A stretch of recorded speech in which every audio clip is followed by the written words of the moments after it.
Sa iba pang balita, bumulusok sa 17% ang trust at approval rating ni Pangulong Bongbong Marcos sa pinakahuling Pulse Asia Survey.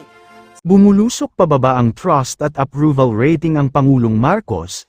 Ayon sa pinakahuling Pulse Asia Survey, umabot na lang kasi ito ng 17% ayon sa kanila. Ayon sa political analyst, malaki ang epekto ni PBBM ang ginawang pagpapaaresto sa dating Pangulong Duterte, sinundan pa ng imbestigasyon dito sa Senado, pagbubunyag di umano ang ginawang anomalya at paglabag sa karapatang pantao. Sa pananaw po ng isang political analyst, malaki ang naging epekto kay PBBM ng ginawa pong pagpapaaresto kay dating Pangulong Duterte na sinundan pa ng imbestigasyon ng Senado kung saan nabunyag ang mga ginawang umano'y paglabag sa mga karapatan ng dating Pangulo. Yan ang hinaing ng ilan lamang sa ating mga kababayan na posibleng dahilan rin ng pagbaba ng kanilang tiwala sa administrasyon. Sa pinakahuling survey ng Pulse Asia, bumulusok pa ang trust at approval rating ni Pangulong Bongbong Marcos habang tumaas naman ang performance rating ni Vice President Sara Duterte nitong Marso ngayong taon. Ginawa ang survey mula March 23 hanggang 29 kung kailan tinanong ang taong bayan sa kanilang opinyon hinggil sa naging pagganap ng tungkulin ng mga opisyal ng gobyerno. Si Duterte lang ang nakakuha ng pinakamataas na rating sa apat na pinakamatataas na opisyal ng pamahalaan.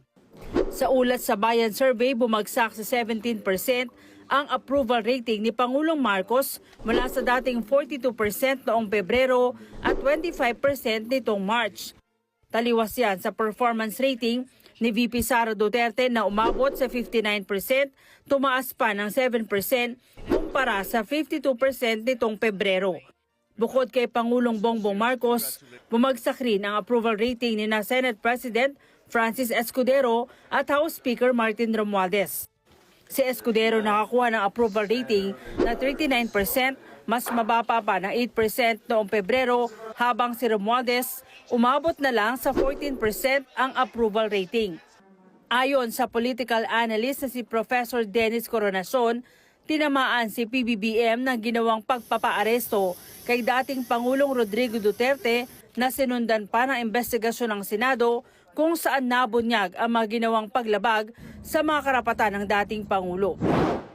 O di yung mga in-expose na lapses at saka yung mga hindi na-observe daw na human rights ng dating Pangulo. Opo.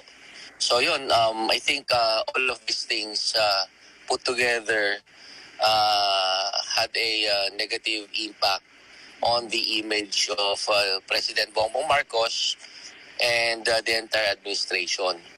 Apektado rin anya ng mga banat sa Pangulo ang kanyang mga kaalyado gaya ni na Escudero at Romualdez. Sabi ni Coronacion, hindi malayo magkaroon rin ito ng domino effect sa mga kandidato sa pagkasenador na iniendorso ng administrasyon para sa May 2025 midterm elections. And nakikita na nga natin sa mga senatorial surveys. Nasa number 1 spot na si Senator Bongo. Tapos umangat din yata si umangat din si Senator De La Rosa. Tapos even yung mga wala sa Magic 12, yung ilan sa kanila nakapasok. Doon sa isang survey pumasok si Ipe, si Philip Salvador. Doon sa isa naman pumasok din si Congressman Marcoleta. So parang generally, I think nagkaroon ng positive impact sa mga PDP laban senatorial balls. Kasi nga naging na siya, naging primary election issue. Payo niya sa Pangulo, tutukan ang mga tunay na problema ng bansa, lalo ng isyu ng mataas na presyo ng bilihin at kriminalidad sa Pilipinas. Yung issues about poverty, inflation, unemployment, naging secondary na lang sila eh. So hindi na siya pinag-uusapan, it's not part of the discourse.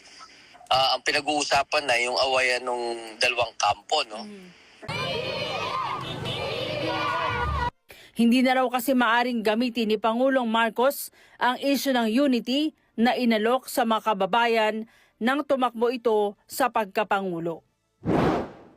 It's quite obvious na parang mahirap na magkasundo yung dalawang nag-aaway ang kampo na to. Siguro if ever, kasi ano to hanggat mayroong tawag dito, hanggat very intense yung awayan nila at parating laman ng ano yan, araw-araw na magbabasa ka ng mga news, sila yung laman ng mga balita.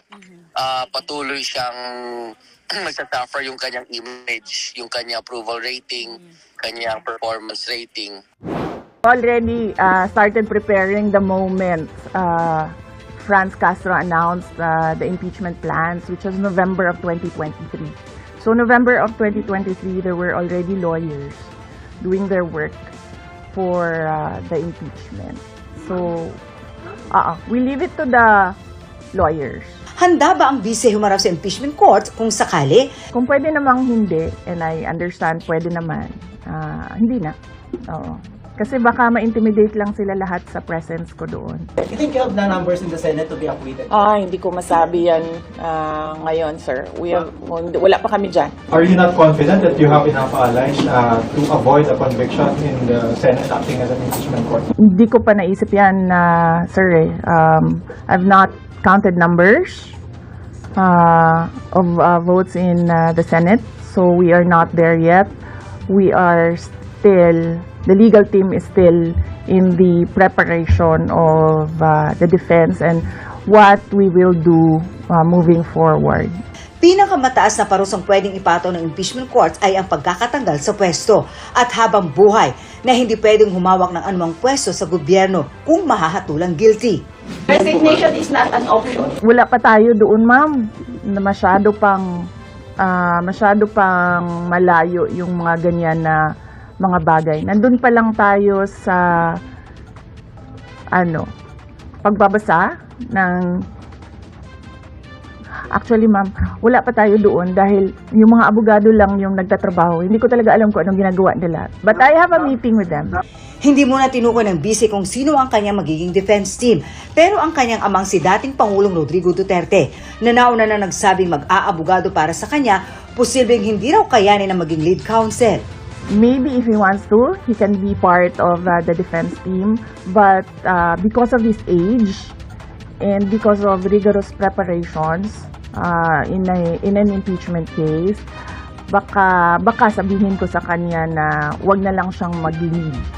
Dahil medyo may edad na si former President Rodrigo Duterte. He's already 80 years old this year. Hindi pa raw sila nakakapag-usap ng kanyang ama, pero nagpahatid na raw siya ng mensahe rito. I think I said everything will be all right. Yan ata ang sinabi ko.